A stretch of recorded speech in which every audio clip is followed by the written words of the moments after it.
참으로 좋으신 아버지 하나님, 또 저희들을 지켜주심을 감사합니다. 아버지께서 지켜주지 않으면 한순간도 우리 의지대로 살 수 없는 나약한 존재임을 아버지 앞에 시인하는 저희들 되게 하여 주시옵소서. 매 순간 지켜주시고 보호하여 주심에 감사하는 저희들 되게 하여 주시옵소서. 또한 아버지 하나님, 사랑하는 가족을 먼저 아버지 품으로 보낸 가정이 있습니다. 위로하여 주시옵소서. 또한 이 일들을 통하여 우리 모두가 아버지를 만날 수밖에 없다는 사실을 잊지 않는 저희들 되게 하여 주시옵소서. 주어진 시간에 감사하며 아버지 만날 날을 기다리며 소중한 하루하루를 살아나가는 저희들 되게 하여 주시옵소서. 할 수만 있다라면 주어진 환경에 최선을 다해야겠지만 아버지를 먼저 바라보며 주의 일을 바라보는 저희들 되게 하여 주시옵소서. 오늘 안식일입니다. 아버지께서 지켜주시고 아버지 뜻 가운데서 온전한 산 예물로 드려지는 저희들 되게 하여 주시옵소서. 드려지는 예배마다 아버지께서 기뻐 받으시고 우리도 기쁨으로 참여하는 저희들 되게 하여 주시옵소서. 예수님의 이름으로 감사하며 기도드렸사옵나이다. 아멘. 찬송가 259장입니다.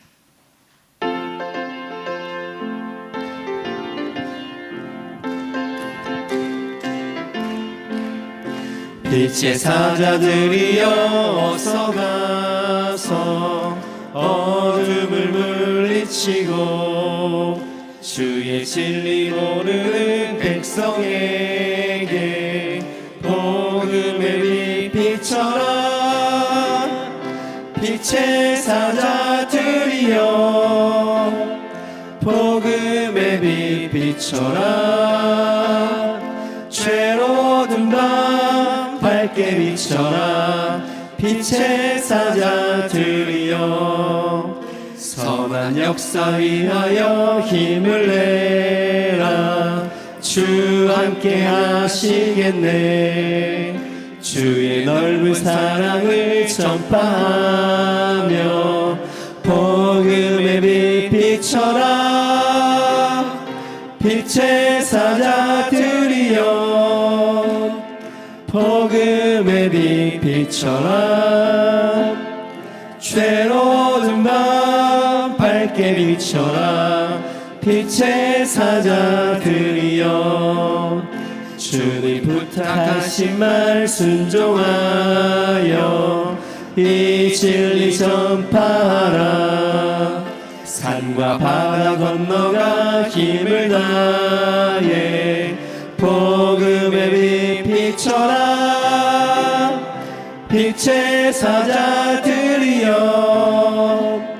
복음의 빛 비춰라. 죄로 든 밤 밝게 비춰라.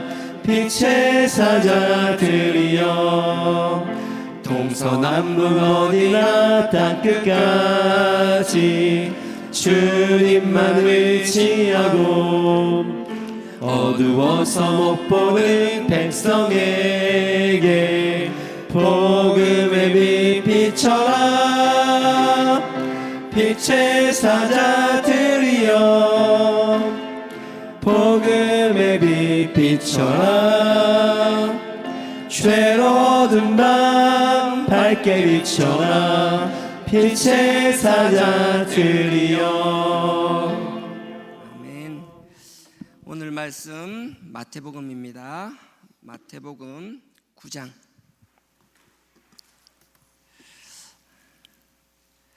신약성경 마태복음 9장입니다. 9장 14절부터 17절까지 신약 14페이지입니다.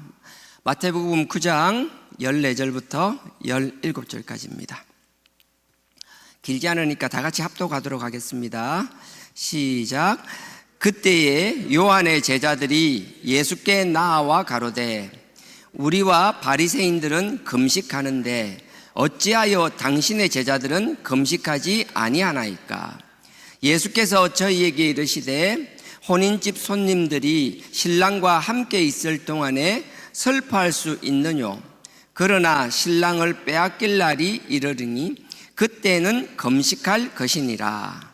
생배 조각을 낡은 옷에 붙이는 자가 없나니 이는 기운 것이 그 옷을 당기어 헤어짐이 더하게 됨이요 새 포도주를 낡은 가죽 부대에 넣지 아니하나니 그렇게 하면 부대가 터져 포도주도 쏟아지고 부대도 버리게 됨이라. 새 포도주는 새 부대에 넣어야 둘 다 보존되느니라. 아멘. 너무나 잘 아시는 말씀이잖아요. 새 포도주는 새 부대에. 그 내용이고요. 오늘 이 말씀은 뭐 금방 읽었으니까 내용은 설명 안 해도 금방 아실 거고요. 워낙 잘 아니까. 9절을 한번 보실래요? 9장 9절입니다. 예수께서 떠나 지나가시다가 마태라는 사람이 세관에 앉은 것을 보시고 이르시되 나를 좇으라 하시니 일어나 좇으니라. 옆에 14절에 금방 읽었던 14절에 보면요, 요 사건 요한의 제자들이 오잖아요. 세례 요한의 제자들이 와서 이야기하는데 요 이야기는 요 앞에 말하는 9절부터 쭉 연결되는 이야기, 하나의 덩어리의 이야기입니다. 9절부터 얘기하면 이런 거예요. 예수님께서 세례 요한이 잡혀졌잖아요. 잡히고 나니까 세례 요한은 예루살렘 옆에 요단강 옆에 유다 광야에서 세례를 주고 말씀을 선포했거든요. 그러다가 세례 요한이 이제 잡히게 되었습니다. 세례 요한이 잡히니까 예수님께서 자기 고향 땅 그 나사렛으로 돌아오죠. 나사렛에 잠깐 돌아왔다가 나사렛에서 짐을 챙겨서 다시 가버나움이라고 갈릴리 지역으로, 우리가 잘 아는 갈릴리 바다로 이사를 가시게 됩니다. 나사렛은 산동네 같거든요. 거리상으로 보면 꼭 그런 건 아니겠지만 가나안과 한 20km 내외 정도 되거든요. 길게 잡으면 한 30km, 한 25km 내외 정도 될 것 같아요. 우리로 치면 이렇게 이해하시면 쉬울 것 같아요. 우리 기도원 있잖아요. 산성. 나사렛은 산동네예요. 그래서 예수님께서 저기 물레방아집 있고 산성에 사시다가 그러다가 이제 우리 화명동 강가로 내려오신 거라고 생각하시면 돼요. 예수님께서 세례 요한이 잡히고 나니까 다시 고향으로 왔다가 짐을 싸서 이제 가나안으로 갈릴리 지역으로 이사를 가신 거예요. 그리고 갈릴리 지역에서 가브나움을 중심으로 많은 사역들을 일으켰어요. 많은 주의 하나님의 종으로서 여러 가지 사역들을 하시고요. 그런 과정에 있는 이야기가 이제 9절입니다. 그렇게 일을 쭉 하시다가 9절입니다. 예수께서 거기를 떠나 지나가시다가, 그러니까 갈릴리 바닷가를 지나서 계속 옮겨 다니셨으니까 한 군데서 그 앞에 베드로의 장모도 고치시고 이런 일들을 하고 나서 또 다른 곳으로 이동하는 과정입니다. 예수께서 거기서 떠나 지나가시다가 마태라 하는 사람이 세관에 앉은 것을 보시고 이르시되 나를 쫓으라 하시니 일어나 쫓으니라. 별것 아닌 것 같잖아요. 정말 별것 아니거든요. 근데 일어나 쫓는다고 했는데 이 병행 본문이 누가복음 5장에도 있는데 거기 보면 모든 것을 버리고 일어나 쫓으니라 그러는 거예요. 근데 여러분 알겠지만 마태는 세리잖아요. 세리는 아무나 할 수 있는 게 아니잖아요. 물론 이스라엘 사람들이 볼 때는 매국노잖아요. 자기 백성들의 막 피를 짜가지고 로마에 바치고 또 자기 수익을 챙기고 그렇게 하는 거잖아요. 그러니까 이 사람이 인간으로서 대접을 못 받는 게 아니라 당시로는 세리니까 떵떵거리고 살죠. 돈이 많고 권력과 가까이 있으니까 사람들이 함부로 그 면전에서 말을 못하죠. 하지만 돌아서서는 매국노라고 손가락질하고 사람 취급을 하지 않는 사람이었잖아요.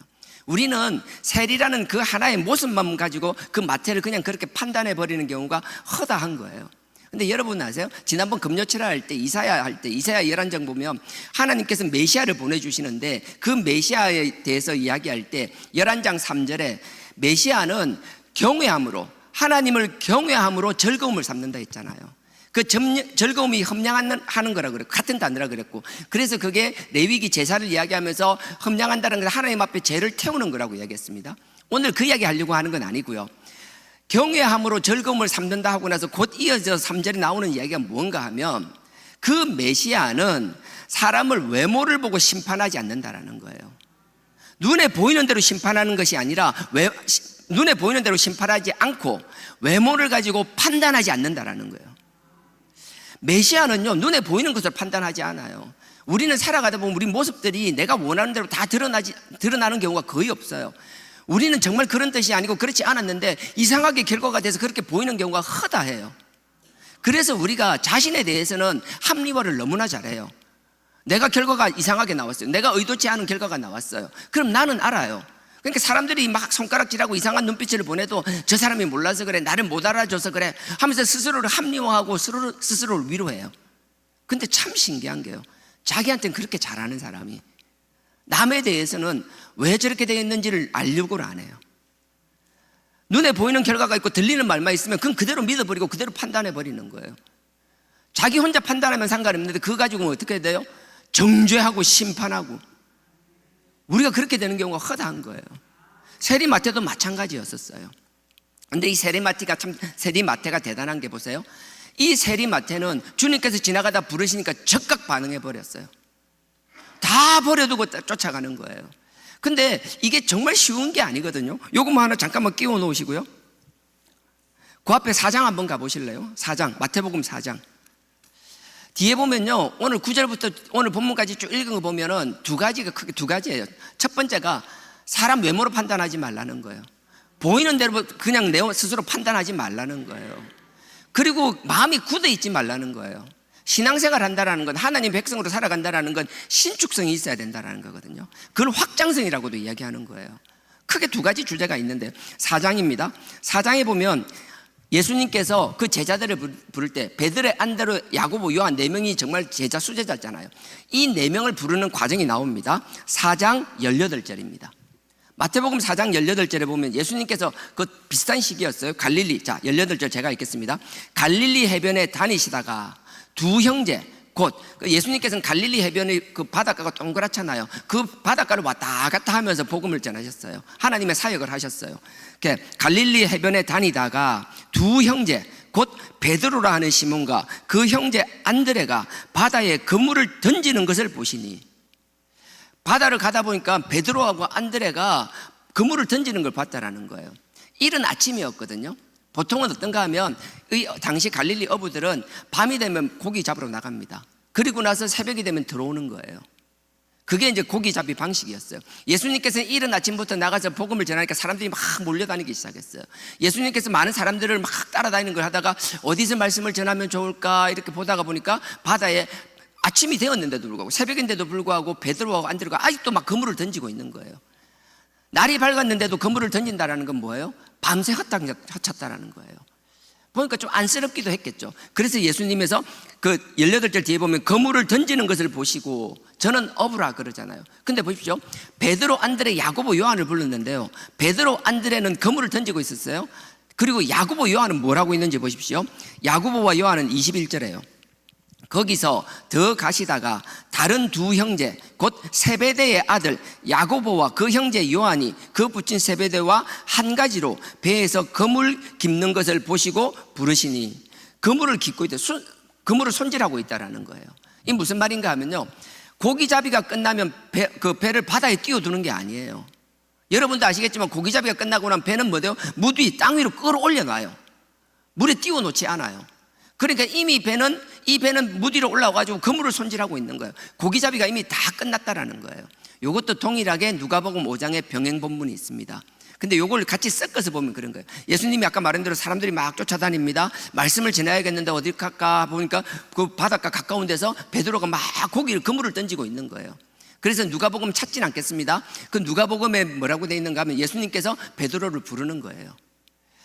거기 뭐 고기잡이 하고 있는 베드로인지 몰랐겠죠. 모르겠어요. 어떻게 불렀는지 모르겠지만, 거기 하면서 막 불렀겠죠.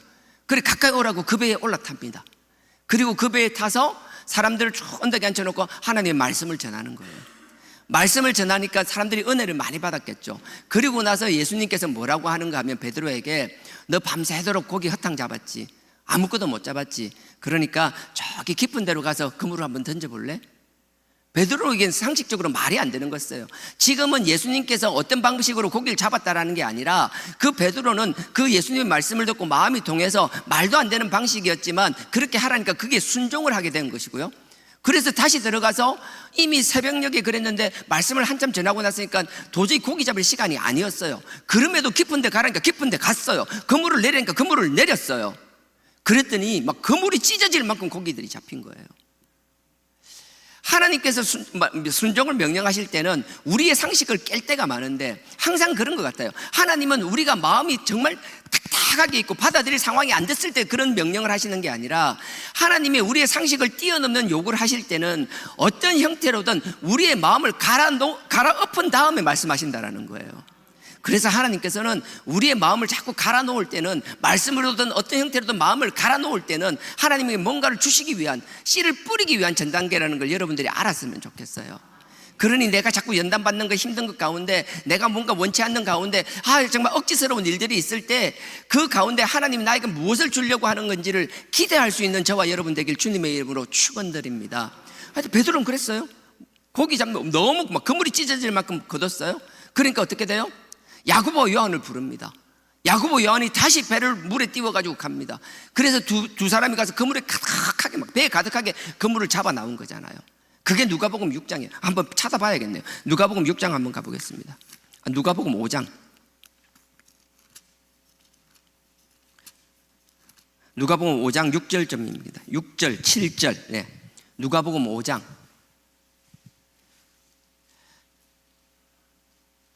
자, 누가복음 5장 6쭉 그 내용은 쭉 이야기 다 했습니다.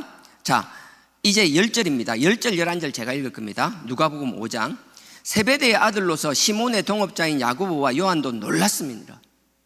베드로, 안드레뿐만 아니라 주변에 있던 야고보, 요한까지 다 놀란 거예요. 어떻게 이런 일이 있을 수 있냐라는 거예요. 놀랐습니다. 예수께서 시몬에게 일러 가라사대 무서워 말라. 너 이런 거로 놀라지 말라는 거예요. 주님께서는 우리에게 뭔가 당신을 나타내시고 나서는요, 우리 막 그것 때문에 대단히 놀라고 막 완전 여기가 좋사오니 막 이 정도면 충분합니다. 더 이상 필요 없습니다. 우린 그렇게 신앙생활해서 될 게 아니라는 거예요. 주님께서 야, 꼴랑 이런 거 가지고 뭘 놀라고 있냐라는 거예요. 나랑 함께 하면 네가 상상하지 못했던 무궁무진한 세상이 열린다라는 거예요. 근데 우리는 뭔가 경험하게 되면 거기서 벗어나지를 못해요. 과거에 주셨던 그 놀라운 경험이 하나 있으면 거기에서 벗어나지 못하고 거기에만 집착하는 거예요. 그리고 스스로가 내가 고백하는 하나님은 나의 경험에 한정시키는 하나님. 정말 어리석은 신앙이에요. 그래서 무서워 말라. 이제 후로는 내가 사람을 취하리라. 넌 이제 뭐 이런 거하고 상관없는 일을 할 거야. 그래서 여러분들 다 주의 일을 하라 소리는 아닙니다. 삶의 적용점은 다 다릅니다. 근데 베드로를 부를 때, 안드레를 부를 때, 베드로, 안드레, 야고보, 요한을 부를 때 이렇게 부르셨다라는 거예요. 사람을 취하리라 하시니 11절 보십시오. 저희가 베드로를 육지에 대고 모든 것을 버려두고 예수를 쫓으니라. 모든 것을 버려두고 예수님을 쫓는 거예요. 잘 생각해 보십시오. 베드로, 안드레, 야고보, 요한을 부를 때는요, 주님께서 놀라운 일을 보여주셨어요. 그러니까 모든 것을 버려놓고 따른 거예요. 근데 오늘 마태복음 9장으로 다시 한번 가보실래요? 마태복음 9장 가보세요. 아까 뭐 끼워놨잖아요. 한 방에 가시면 됩니다. 9장에 보십시오. 9장 9절에요. 제가 다시 읽겠습니다. 보세요. 예수께서 거기를 떠나 지나가시다가 마태라 하는 사람이 세관에 앉은 것을 보시고 이르되 나를 쫓으라 하시니, 누가복음 똑같은 병의 구절 5장 38절에서는 모든 것을 버려두고 쫓아간다라는 거예요. 예수님께서 세리마태에게 무엇을 보여주셨죠? 아무것도 보여주지 않았어요. 그냥 지나가다 세관에 앉아있는 그 마태를 보고 가자라고 하니까 다 버려두고 따라 나오는 거예요.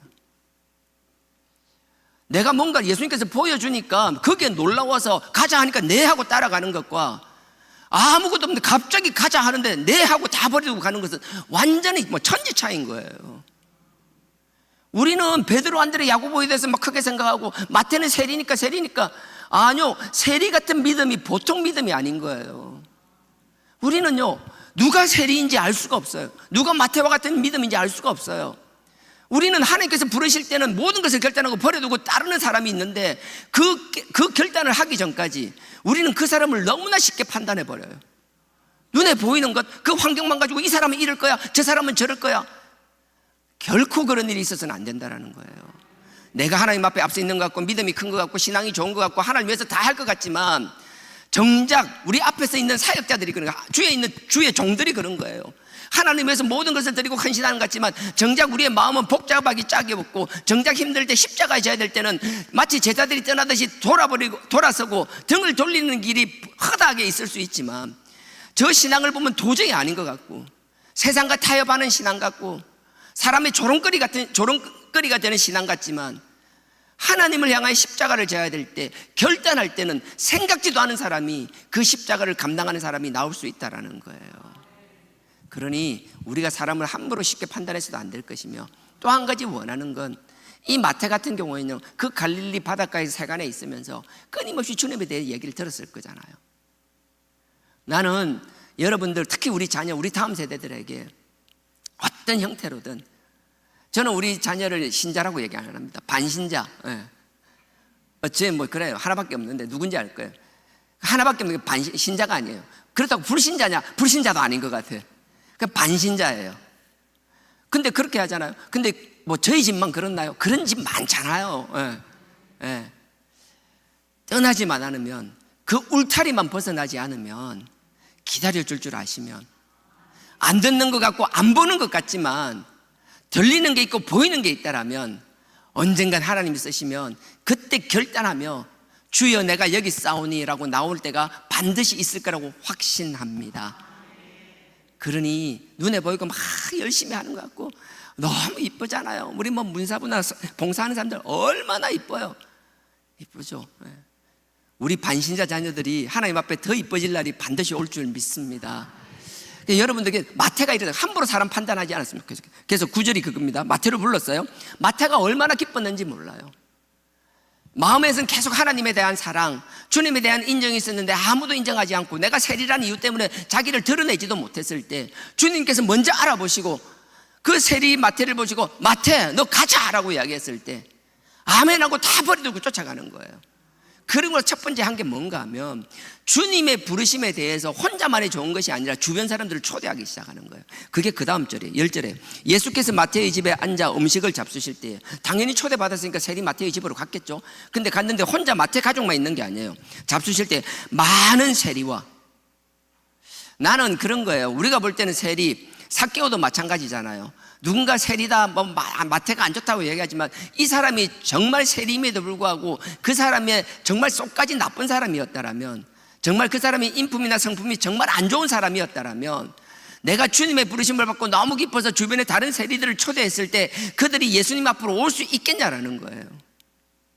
내가 주님 앞에 누군가를 전도했을 때, 초청했을 때 올 수 있다라는 그 자체만 하더라도 이 사람의 평소의 삶이 어땠는지 그 됨됨이를 우리가 알 수 있는 거잖아요. 우리 그렇잖아요. 뭐 컨설팅만 막상 하면은 나를 믿고 올 수 있는 사람이 없는 사람들이 태반이잖아요. 네가 믿는 예수는 나도 인정한다. 네가 고백하는 그 신앙에 대해서는 나도 믿는다. 하지만 네는 모르겠다. 마태는 그렇지가 않았던 것 같아요. 그래서 많은 세리들을 예수님 앞에 초대한 거예요. 근데 세리만 그랬나요? 많은 세리와 또 죄인들이 와서 예수와 그 제자들 앞에 앉았더니, 저는 어릴 때부터 주일학교에서 이 죄인들이라면 뭐죠? 뭐 몸 파는 여자, 뭐 하는 여자, 안 좋은 사람, 뭐 죄인들 막 이런 얘기를 들었어요. 아니에요. 여기서는 그런 거는. 세리는요, 유대인들이 그 매국노라고 손가락질했지만 면전에서는 함부로 대할 수 없는 사람들이었어요. 당대에 힘이 있었어요. 권력이 있었어요. 돈이 있었어요. 함부로 못해요. 이 사람들은요, 나름대로 굉장히 스스로를 높다라고 생각했어요. 그러니까 이 사람들이 정말 시정 잡배들아 천한 사람과 어울리진 않았었어요. 그럼 누구랑 어울리느냐? 이 죄인은 누구냐? 세리는 아니지만 그 로마의 권력의 기생에 사는 사람들, 그 관원들, 그 총독부에서 일을 해야 될 거잖아요. 총독 밑에서 그 일을 해야 되는 사람들, 로마 병사나 총독에 필요한 것들을, 물건을, 자재를 납품하면서 그 사람과 상거래를 통하여 많은 이익을 내는 사람들, 이스라엘 사람들이 볼 때는 조국을 배신한 매국노들, 그런 사람들이 많이 있었다라는 거예요. 삭개오도 그렇고. 그래서 내가 참 그런 게 있어요. 남들은 우리 알아주지 못하고 어떻게 뭐 너 이런 것도 많아요. 너 주일 성수도 못하는 그 직장을 왜 그런 일을 하고 있어? 아니에요. 내가 그 일을 해야 되는 일이라면, 그건 하나님께서 보내준 나의 사명지라면 거기서 하나님 앞에 내가 성실히 다 해야 되는 것이고, 내가 주일을 섬기지 못할지라도 내 나름의 날짜를 정하거나 할 수 있으면 주일을 지키려고 하는 우리의 마음이 하나님 앞에 전달된다라면 그 사람의 환경만 보고 우리가 함부로 얘기할 수 없다라는 거예요. 그러면 그 자리에서 뭘 해야 되느냐? 이 마태와 같이 내가 주님을 만났고 불러야 될 때 그 사람을 부르면 내 초대에 응할 만큼 그 사람과의 관계를 유지하는 것, 평소에 그 사람들에게 나의 신뢰하는 모습을 보여줄 수 있는 삶, 그게 중요하다라는 거예요. 저도 그렇고 여러분들도 그렇고 우리도 그렇게 살아나갈 수 있기를 주님의 이름으로 부탁드립니다. 그래서 많은 세리와 죄인들이 와서 예수와 그 제자들 앞에 앉았더니 11절에 보세요. 바리새인들이 보고 그 제자들에게 이르되 어찌하여 너희 선생은 세리와 죄인들과 함께 먹느냐. 그러니까 예수님께서 뒤에 읽진 않겠습니다 그러는 거예요. 의원은 병든 사람한테 필요한 거지 건강한 사람한테 필요 없다라는 거예요. 근데 이게 무슨 말인가 하면요, 의원이 먼저 찾아가서 병든 사람 고쳐주는 게 아니에요. 내가 아프면 아프다라고 스스로 자각하고 내가 아픈 걸 인정해야 의사를 찾아가게 되는 거예요. 우리가 주님 만나는 것도 마찬가지예요. 우리가 죄인임을 인정하고 자각해야 되는 거예요. 내가 죄인임을 인정하고 자각해야지 그 다음에 그리스도를 지우든 뭘 하든 아버지 앞에 나오게 되는 것이라고요. 그러니 의인은 의원은 병든 자에게 필요한 거고, 그것처럼 우리는 항상 주님 앞에 죄인임을 인정하고 고백할 수 있는 저와 여러분 되길 주님의 이름으로 축원드립니다. 지금 그 말씀하시는 거예요. 그리고 나서 보십시오. 그러니까 예수님께서 나는 곧 의원 얘기하고 나서 곧 이어 나오는 게 나는 죄인을 부르러 왔노라. 의인을 부르러 온 게 아니라는 거예요. 13절 맨 뒤에 보면 그죠. 나는 의인을 부르러 온 게 아니라 죄인을 부르러 왔노라고. 우리가 정말 나약한 죄인임을 하나님 앞에 인정할 수 있는 저와 여러분 되기를 원합니다. 그리고 나서 이제 14절이 시작되는 거예요. 이어서 연결되는 거예요. 이런 배경에서 바로 또 이야기되는 거예요. 그때에, 지금 말한 요 상황이 일어났을 그때에 요한의 제자들이, 여러분 요한의 제자니까 세례 요한의 제자잖아요. 이것만 하면 마음이 먹먹해지지 않아요? 저는 이 본문을 보면서도요, 어제도 그랬어요. 거의 뭐 한 1시 2시 요맘때, 보통은 한 2시 반 요맘때 일어나서 해야 되는데 막 이상하게 오늘은 막 잠도 안 오고 그랬더라고요. 계속 이 말씀이 그랬어요. 세례 요한의 제자들이잖아요. 다른 사람의 제자도 아니에요. 세례 요한의 제자들이에요. 세례 요한은요, 마태복음 3장에서 보면 바리새인과 서기관들에게 대척점에 섰어요. 사두개인과도 대척점에 서 있었어요. 이 독사의 자식들 하면서 책망하잖아요. 요단강가에서 세례를 주실 때. 그렇게 대척점에 섰던 그 세례 요한의 제자들이에요. 그 세례 요한의 제자들이 와서 뭘 하는지 보세요. 14절에 그때에 세례 요한의 제자들이 예수께 나와 가로되 우리와 바리새인들은 금식하는데. 그 세례 요한의 제자들이 뭐래요? 세례 요한이 그렇게 대적했던 대척점에 서 있었던 그 바리새인을 우리와 함께 한 팀으로 만드는 거예요. 이게 외형적인 신앙, 외식적인 신앙, 이 가식적인 신앙이 얼마나 무서운가 하면요, 처음에는 하나님 앞에서 주시는 막 불을 받고 정말 뜨거움으로 가는데 이게 조금만 지나서 그 외식의 우리 신앙생활 그런 거 있어요. 저는 고신에서 자랐잖아요. 어릴 때 굉장히 고신은 제가 어릴 때만 하더라도 순복음 박수 친다고 이단이라 그랬거든요. 순복음 교회 가면 안 된다라고 아직도 기억나요. 우리 전도사님들이 주일학교 때 애들 모아가지고 순복음 교회 새로 개척하고 생겼었어요. 저기는 가면 안 되는 데라고. 엄마 아빠가 가도 못 가게 하라고. 그냥 자기가 가져왔던 그 틀에서 조금만 벗어나면 죽는 줄 알고 처음에, 그리고 하나님 앞에 뜨겁게 예배드리는 게 그게 뭐가 문제라고요? 자기가 경험하지 못하고 모르면 모르는 것으로 놔두면 되는데, 내가 모르고 경험하지 못한 것을 배타시할 뿐만 아니라 판단할 뿐만 아니라 정죄까지 해버리는 것, 그게 얼마나 무서운 건지 몰라요. 세례 요한의 제자들은요, 정말 세례 요한을 따라서 금식하면서 절제하며 살았어요. 근데 그들의 금식과 절제는 다른 게 아니에요. 레위기 16장에 보면 31절에 보면 그 금식, 대속제일 금식이 뭔가 하면요, 금식은 나를 쳐서 죽이는 것이 아니라 대속제일이 뭔가 하면 하나님 앞에 우리의 죄를 씻어내는 거라고요. 그게 금식이었어요. 금식은 하나님 앞에 우리의 죄를 씻어내면서 우리의 죄를 지우면서 금식을 함께 하는 것이었다고요. 그러니 금식과 회개는 다른 게 아니라 하나였어요. 근데 시간이 지나가면서 남유다도 멸망되고 다 멸망하고 나니까 이게 이상하기 시작하는 거예요. 남유다가 예루살렘 성이 망했어요. 그러니까 스가랴 같은 경우에는 7장에 이제 3절, 4절, 5절에 보면 거기서 뭐라 그래요? 자기들이 금식하는 날짜를 만들어내기 시작하는 거예요. 1년에 4번씩 4월달, 5월달, 7월달, 10월달에 금식하는 날짜를 만든 거예요. 처음에 분명히 레위기에서는 네 죄를 씻는 게 금식이라고 했는데 그 다음부터는 이 나라가 망한 날을 기념하면서 4월달 같은 경우는 바벨론이 쳐들어와가지고 예루살렘 성벽이 무너진 날이에요. 예루살렘 성이 파괴된 날이에요. 그러니까 자기의 안타까운 마음을 생각하면서 막 애통하면서 금식을 하는 거예요. 처음 의도는 좋았어요. 그걸 잊지 말자라는 거예요.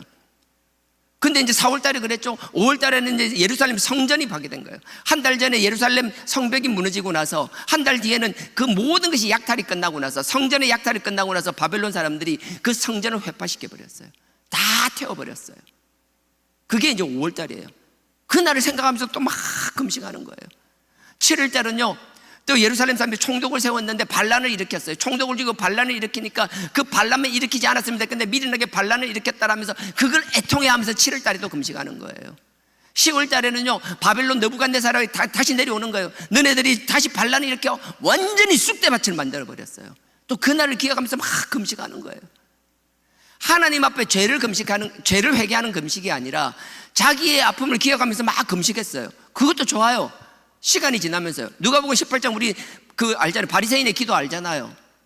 저 세리를 막 손가락질하면서 우리는 일주일에 이틀씩 금식한다라고. 1년에 4번 하는 금식도 모자라니까 이제는 일주일에 2번씩 금식 날짜를 놓고 하는 거예요.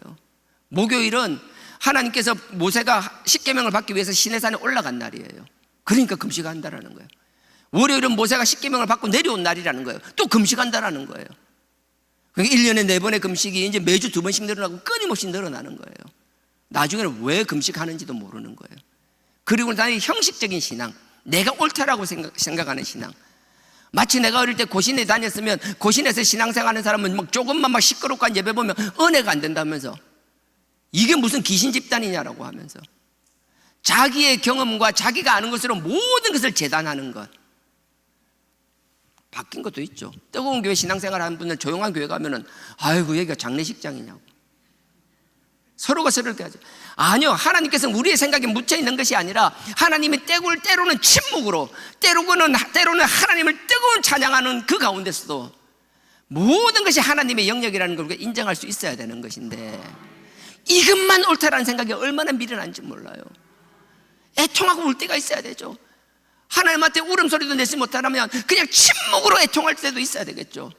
하지만 하나님이 회복시켜 주셨다면 뜨거움으로 하나님을 찬양할 수 있어야 되는 것이죠. 우리는 다 할 수 있어야 되는 것이라고요. 근데 그렇지가 않아요. 세례요한의 제자들은 보고 자기들은 그렇게 경건하게 살아왔는데 예수님과 예수님 제자들은 그렇게 보이지 않는다라는 거예요. 예수님께서 무엇을 하려고 하는지, 제자들을 통하여 그들과 함께 무엇을 하는지엔 관심이 없고, 눈에 드러나는 외식적인 모습이 자기의 경건함과 거룩함과 다르니까 어떻게 돼요? 세례요한은 주님의 길을 예비하러 온 사람이었어요. 주님의 길을 닦기 위해서 온 사람이었어요. 근데 그 세례요한의 제자들은 자기들의 경건과 거룩함과 다르다는 이유만으로 지금 주님께 찾아와서 한다는 소리가 그거잖아요. 우리와 바리새인은 이렇게 하고 있는데 왜 당신은 그렇게 하지 않냐라고요.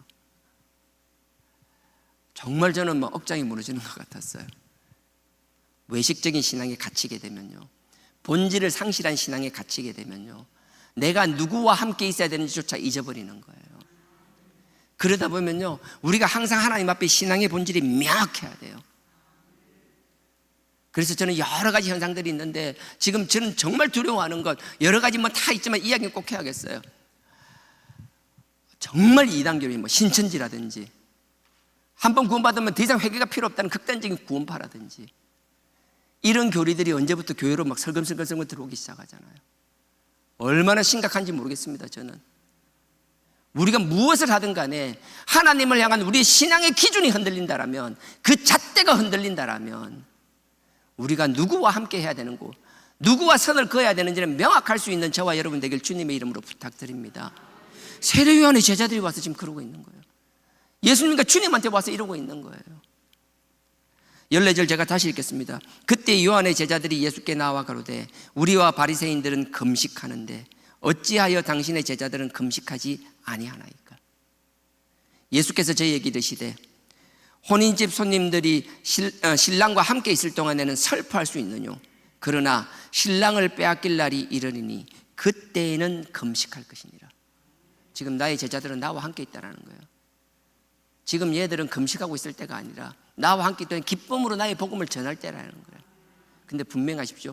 주님은 죽으시고 우리를 위하여 죄를 대속하고 죽으시고 부활하시고 성천하셔서 하나님 보좌 우편에 앉아 계십니다. 제자들 이때는, 지금은 금식하지 않을 때라 했지만 이제 나를 빼앗기는 날이 오면 금식할 거라 그랬잖아요. 뭐예요? 지금 우리는 주님께서 부활하시고 승천한 이후에 살고 있잖아요. 우리는 금식해야 되는 거예요. 굶으라 소리가 아니에요. 이 금식은 회개를 말하는 거예요. 예레미야 16장도 마찬가지고요. 23절에도 대속죄일을 명하면서 명확하게 말씀하시는 거예요. 회개하라고 말씀하시거든요. 우리는 회개해야 될 줄 믿습니다. 다른 것 형식적인 신앙에 묶이는 게 아니라 그 본질에서 벗어나지 않는 저와 여러분 되길 주님의 이름으로 축원드립니다. 이 이야기를 하시는 거예요. 이 이야기를 하시고 나서 우리가 너무나 잘 아는 새술은 새 부대가 이야기가 나오는 거예요. 여러분들 새술은 새 부대를 어떻게 이해하고 있는지 모르겠지만 이 상황에서 이렇게 나오는 이야기라고요.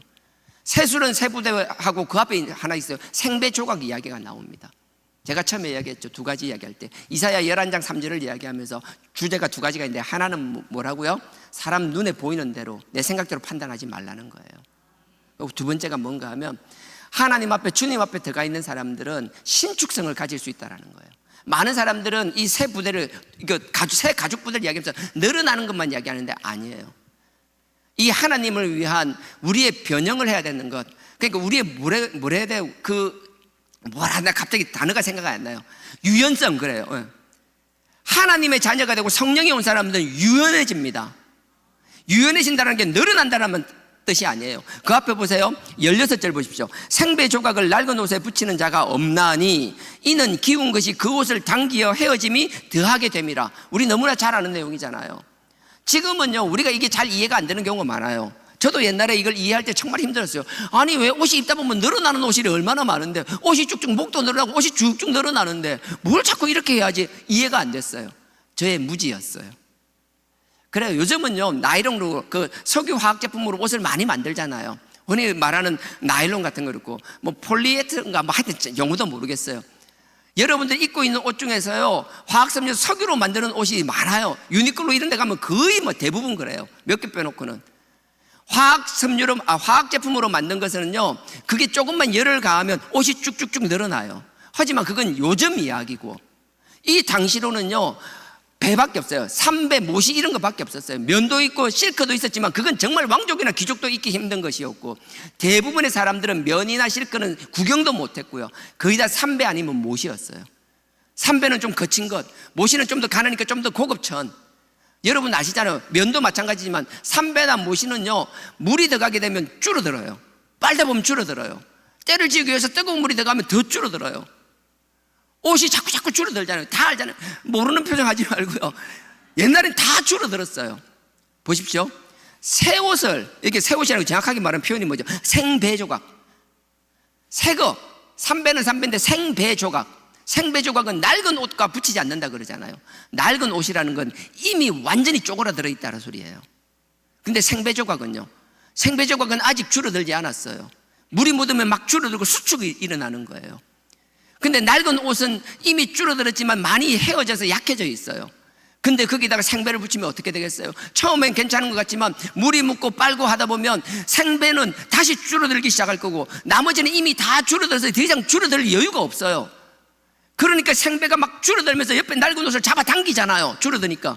그럼 어떻게 돼요? 처음에는 구멍난 것을 메꾸려고 했지만 구멍난 걸 메꾸는 게 아니라 잡아당겨서 더 큰 구멍을 만들어 버린다는 거예요. 똑같은 이야기인데 완전 반대 이야기입니다. 생배를 낡은 옷에 붙이면 낡은 옷이 찢어진다는 이 원리를 이야기하는 거예요. 반면에 가죽 부대는요, 동물의 가죽 부대는 처음에는 괜찮지만 포도주로 포도주가 발효하잖아요. 점점 늘어나잖아요. 그러면 가죽 부대도 따라서 이렇게 신축성 있게 쭉 늘어나야지 가죽 부대가 터지지 않을 거잖아요. 근데 가죽 부대를 한 번, 두 번 계속 쓰다 보면 어떻게 돼요? 그게 경화된다 그러죠. 딱딱해지잖아요. 더 이상 늘어나지 못하잖아요. 더 이상 늘어나지 못하는 가죽 부대에다가 새 포도주를 넣게 되면 어떻게 돼요? 점점점 늘어나고 또 가스가 차면 그 가죽 부대가 퍽 하고 터져버린다라고요. 전혀 반대 이야기를 하는 거예요.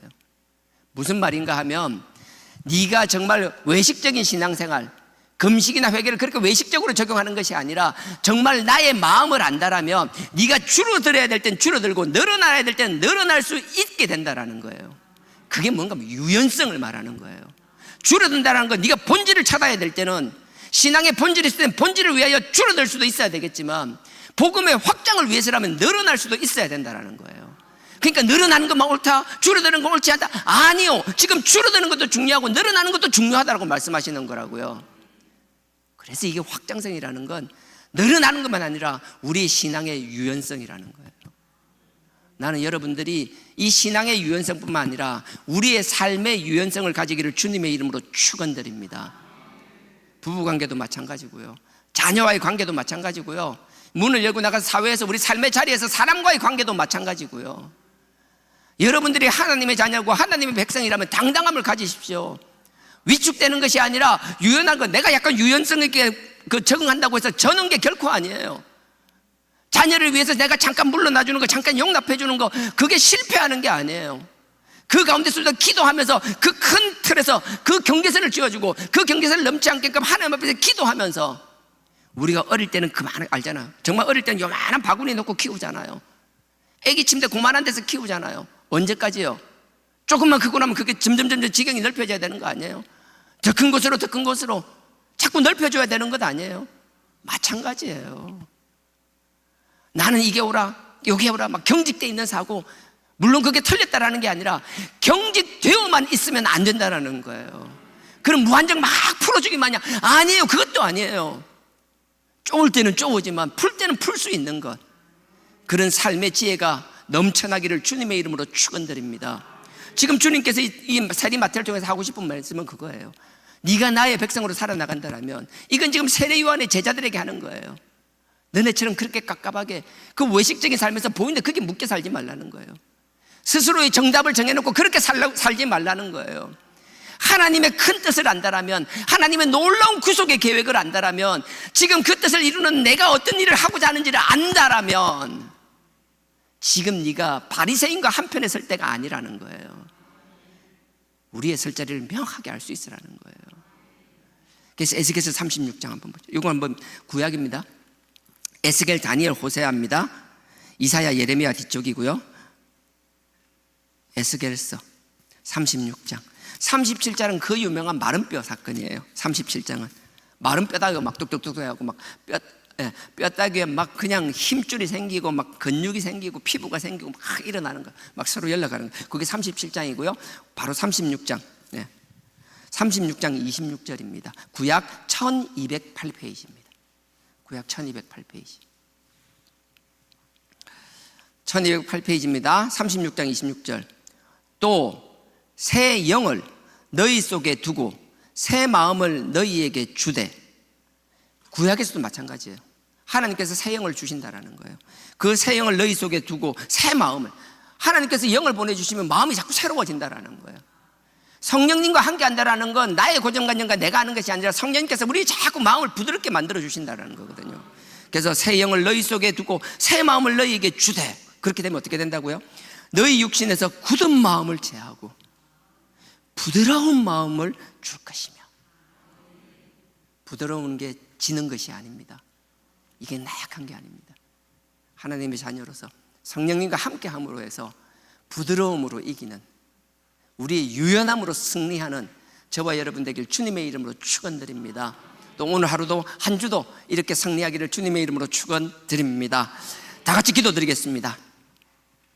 참으로 좋으신 아버지 하나님, 우리의 경직된 사고로 살아나가지 않는 저희들 되게 하여 주시옵소서. 유연함이 힘인 걸 깨닫는 저희들 되게 하여 주시옵소서. 우리의 사고와 우리의 옳고 그름에 판단하는 근거가 주님과 대적하는 일이 생기지 않게 하여 주시옵소서. 함께 해야 될 자와 함께 해서는 안 될 자를 구분하는 지혜를 허락하여 주시옵소서. 아버지의 근본을 지키고 수축될 때는 수축되지만 또 아버지의 영광을 위하여 팽창될 때는 마음껏 팽창되는 지혜로운 삶을 살게 하여 달라라고 이 시간 다 같이 주여 삼창 부르시고 기도드리시겠습니다. 주여, 주여, 주여.